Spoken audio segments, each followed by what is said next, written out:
Hello and welcome. Today I want to showcase my ball lightning miner. It has no tremor rod, it has no minefield support, and that is no problem. This build is designed to be a strong all-round character that can do blighted maps, kill bosses, do general mapping, and do limited delving without much issue. Thus far I've done all of these things. I've killed every boss in the game except for Crystal King, and the main reason I have not killed him is he has not yet appeared for me. Now, I'm not claiming that I have reinvented the wheel with this build, but I have put a lot of time and a lot of effort into researching the mechanics of ball lightning and what I can do to increase the quality of life for my miner, because it's going to have damage regardless, so I might as well have the best play experience possible and have the best defenses possible while doing it. So in that regard, I have around 10,000 energy shield, I have 70/70 block with glancing blows, recover ES on block. I could, in theory, fit Fortify in. Fortify is a little bit difficult without sacrificing either important gems or ES or something, so I haven't. If I were playing on hardcore, I would absolutely have Fortify as well. And I have a very smooth and very high throwing speed due to the use of swift assembly support combined with high impact mine support. High impact mine front loads the damage, which means it is a lot smoother when clearing. I don't have to worry about chaining my mines. I don't have to worry about throwing nearly as many mines. It's front loaded, the enemies go boom. Swift assembly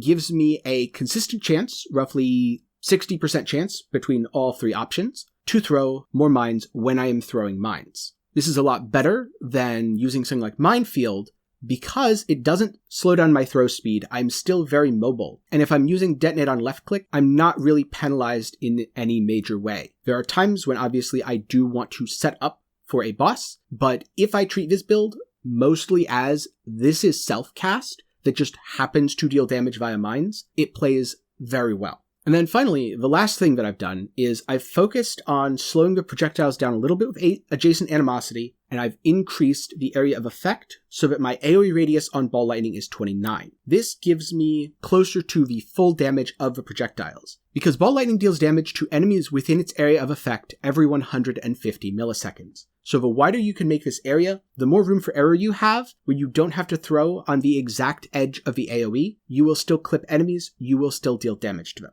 So, what has my play experience been with this build? Early on, I had fairly cheap gear for the first week or so. As I had started Toxic Rain Mines, it felt like an easier way to level. I switched off it because the blast chaining was hurting my hand. I switched to Life-Based Ball Lightning. I didn't invest a ton in Life-Based Ball Lightning, I just kept it to something basic because I knew I was going to go low life. Then I switched to Basic Low Life with about 7k ES. And honestly, 7k ES with close to capped chaos res was all that I really needed. I could do tier 16s, I could do all the content of the game, but if I made a mistake or if I played recklessly like I tend to, I got blown up. It punished me very, very quickly and immediately. So I continued to invest in my ES and I continued to invest in my defenses. As I did that, the build became tankier and tankier to the point where now I feel nigh unkillable. I will die if I do something exceptionally stupid, or if I just ignore all map mods and trigger a bunch of T4 seeds, but you really do have to go out of your way to die on this build. And if you want something that has the damage and feels similar to the 7k ES version that I was playing early league, what do you need? 1. Shadowrun's Wrappings, so you can go low life. 2.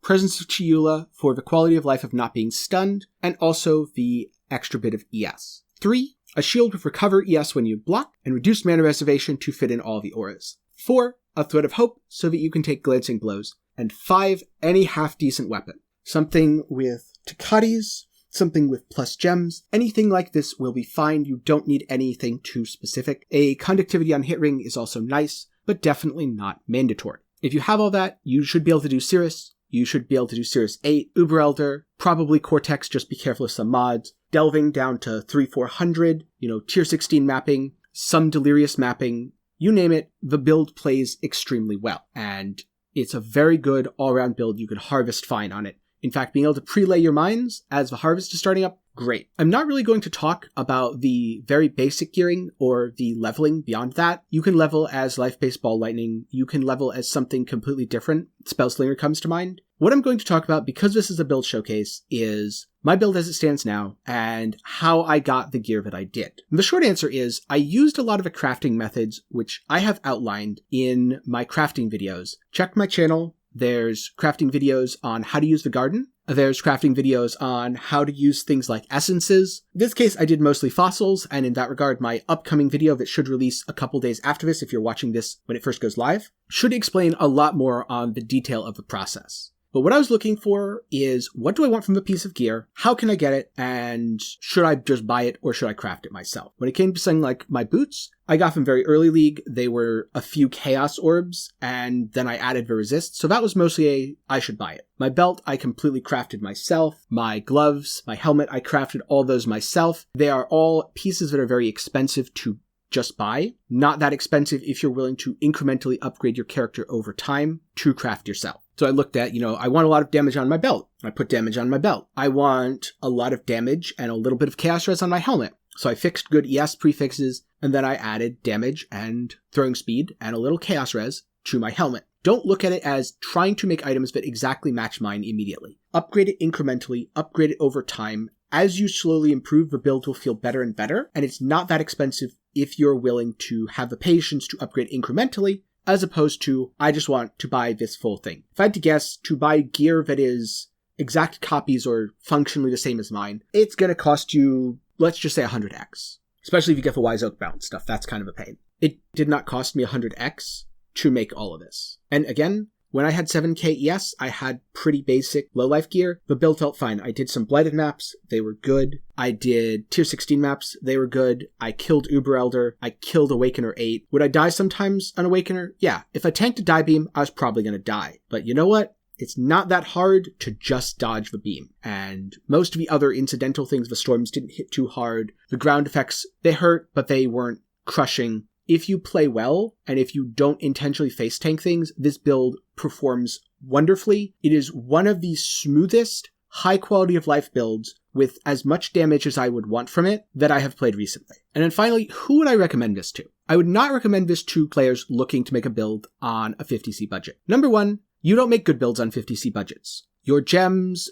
the items you accumulate over time, will all outweigh that. Do not expect to just level a character, spend almost nothing, and have a fully viable endgame build. That's just not how PoE works. I know a lot of guides try to sell you on it. They lied. With any good build it up over time, start with that 50C, and then use your garden, buy new items, improve over time. And if that's what you want to do, I think you need around 6 or 7x to get the important pieces that I outlined earlier. Before that, it might feel a little sketchy. Once you have that, it will feel great, and you can continue to iterate on it and improve. So I would recommend this for most players, anyone who thinks they can make 6 or 7x, or who has a shavs lying around, and who feels like they want a build that starts off good and scales very well as you continue to put time and effort into your gear. Thank you for watching. I hope you've enjoyed this showcase. If you would like to see me showcase more of my builds, please let me know. If the build is a bit more unusual, or if I feel like I can talk about a lot of different mechanics that most people aren't doing, I may consider making a build guide. However, I am very hesitant to make a build guide for something like this when it is exactly like every other miner while you are leveling. It is exactly like every other miner until you reach the end game. Thank you for watching. Stay sane, Exiles.